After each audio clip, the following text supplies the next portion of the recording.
A Hennie is one of the very few strains of pure game fowls. They were first seen in India, and they must have come out of the jungles, as did the Bankiva, and when you cross them, they are no longer a Hennie. They came into England in the early 15th century, and the good British breeders bred them to perfection, and at one time they challenged all of England with their Hennies. From the sports and mutations, they bred them in many different colors, including the beautiful grouse bred by John Harris.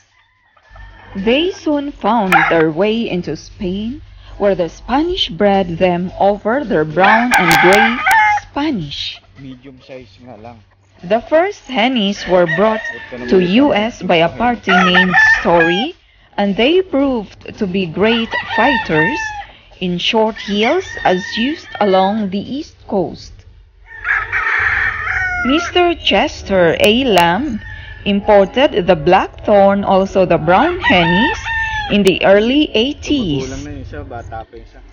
He bred them for 50 years and sold most all of the old-time breeders, Hennie broodcocks. The least common variety of Old English game are the Hennies.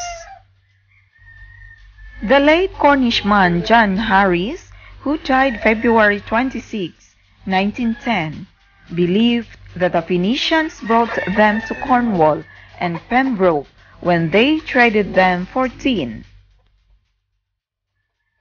Other breeders believed them to be natives of Cornwall and Pembroke.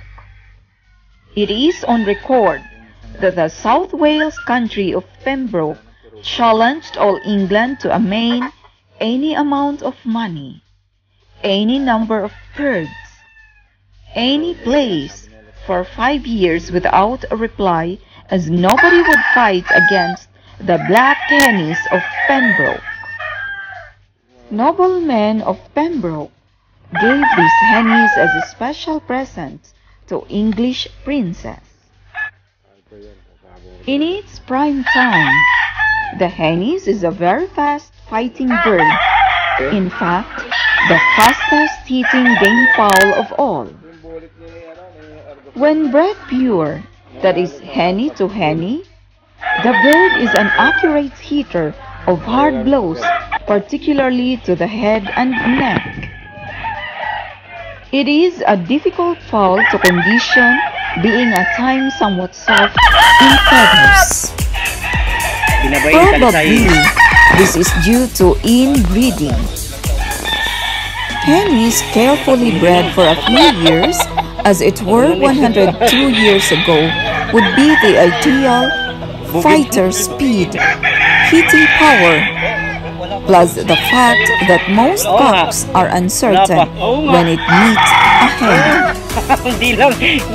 Not so long ago, the Hennies won most of its battles in the main, and believe it or not, Hennies are not ordinary fowl.